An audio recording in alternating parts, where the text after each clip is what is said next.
¿Alguna vez se han preguntado qué dice la ciencia de los Pokémon? ¿Sería posible la existencia de muchos de estos? ¿Tendrían sentido? Bueno, ¿qué tal si intentamos hallar algún tipo de sentido a todos? ¿Por qué hago tantas preguntas? O más importante aún, ¿por qué quiero buscar ciencia en un juego para niños? Bueno, pues vamos a...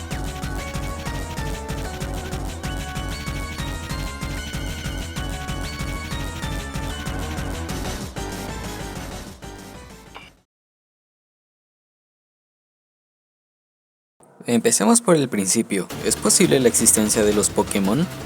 Respuesta corta, sí, pero tendrían que ser formas de vida muy complejas. ¿A qué me refiero con esto?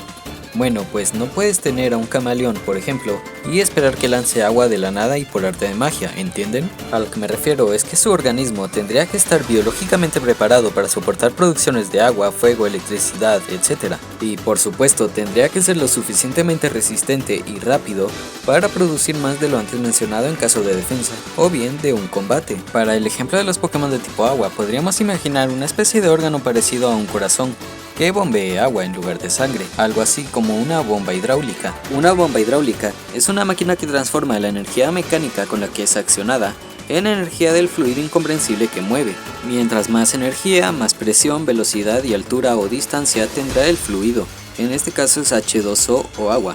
Todo esto está relacionado según el principio de Bernoulli, el cual básicamente habla del comportamiento de un fluido moviéndose a lo largo de una línea de corriente, la cual expresa que un fluido ideal, o sea que sin viscosidad o rozamiento, en régimen de circulación por un conducto cerrado, la energía del flujo permanece constante durante el recorrido. Y sí, así funcionan las fuentes de tu plaza donde viven muchas palomas.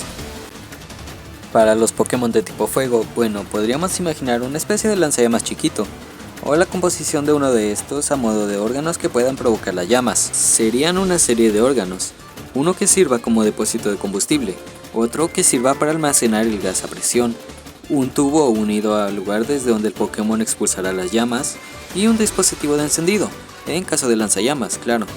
Pero en el Pokémon podría activarlo a voluntad. No hace falta decir que el combustible sería el alimento que consume el Pokémon.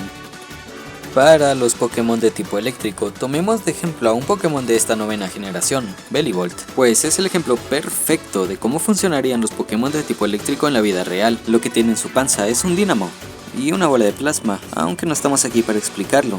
Un dínamo es un generador eléctrico que transforma el flujo magnético en electricidad mediante la inducción electromagnética.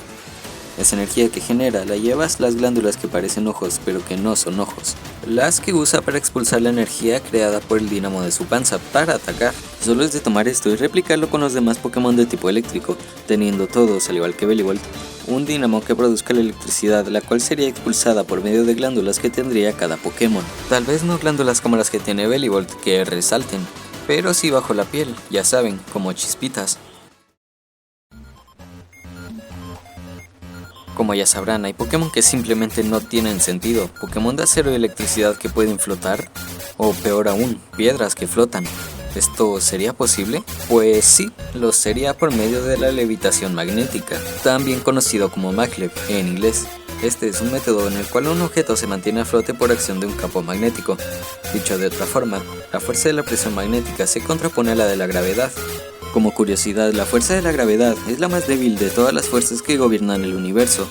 Aunque nos mantenga sobre la Tierra, puedes comprobar esto fácilmente con el experimento del peine y los papelitos. Peine 1, gravedad 0. Sigamos.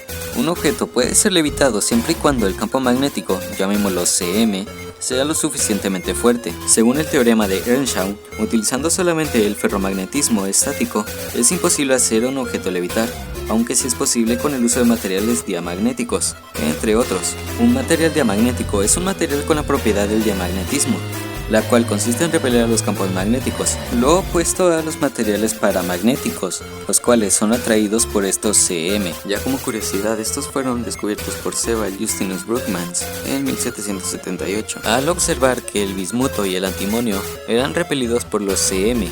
Más tarde, el término de diamagnetismo lo dio el bueno de Michael Faraday en 1845 al darse cuenta que todos los materiales responden a un CM aplicado, ya sea de forma diamagnética o paramagnética. No hace falta mencionar la existencia de rocas magnéticas y de un campo magnético alrededor de la Tierra, ¿verdad?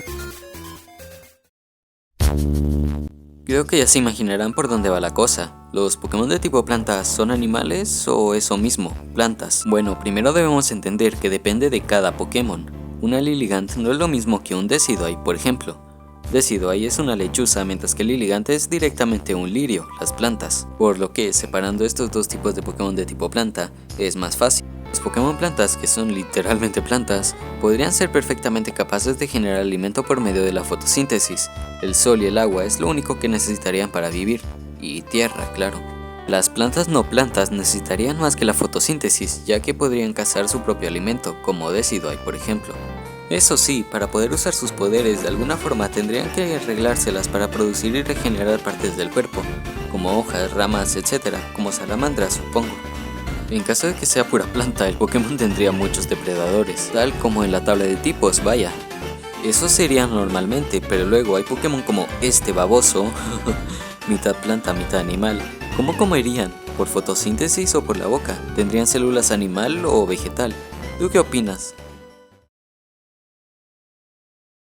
Evolución, proceso por el cual los organismos vivos cambian con el tiempo a través de cambios en el genoma. Atentamente, la primera definición de Google. La evolución es un concepto un tanto abstracto, el cual puede aplicarse a diferentes situaciones. Sin embargo, lo que nos interesa es el cambio que se produce en un ser vivo, producto de un proceso de transformación progresiva en la biología. Esto es un proceso de adaptación y mutación genética que genera cambios estructurales a los seres vivos, es decir, es un cambio genético de una población biológica, ya sea animal o vegetal, a través de las generaciones. La evolución que conocemos por los juegos no es posible. Un animal no puede transformarse en algo más grande y poderoso así de la nada, y menos con brillos azules de por medio. Sin embargo, teniendo en cuenta que los Pokémon serían cuanto menos curiosos, tenemos dos posibles opciones. La primera es que un Pokémon nazca directamente en la forma con la que se quedará por el resto de su vida, pues así evolucionó y adaptó para sobrevivir a su entorno. No habrían líneas evolutivas como tal, pero podríamos decir algo como que Chimchar e Infernape son Pokémon distintos pero que están emparentados, o sea que son una variación de la misma especie que se adaptaron de forma diferente. Con esto no me refiero a una forma regional o alguna forma convergente, sino más bien como los perros que tienen diferentes razas, o bien de alguna manera podrían nacer siendo Chimchar y al llegar a la adultez acabaría siendo Infernape. Claro, esto supondría que existieran más formas de estos. En lugar de Chimchar a Monferno, habría alguna otra de por medio. Evidentemente, sería con el tiempo cambiando su forma y características poco a poco, sin brillitos azules y cambios espontáneos de la nada. Básicamente cambiarían con la edad. Claro que no todos los Pokémon podrían ser explicados y no todos serían científicamente posibles, pero muchos sí. Pero bueno, hablaremos de muchos de estos en un futuro. Ya sin nada más que decir, me despido. Hasta otra.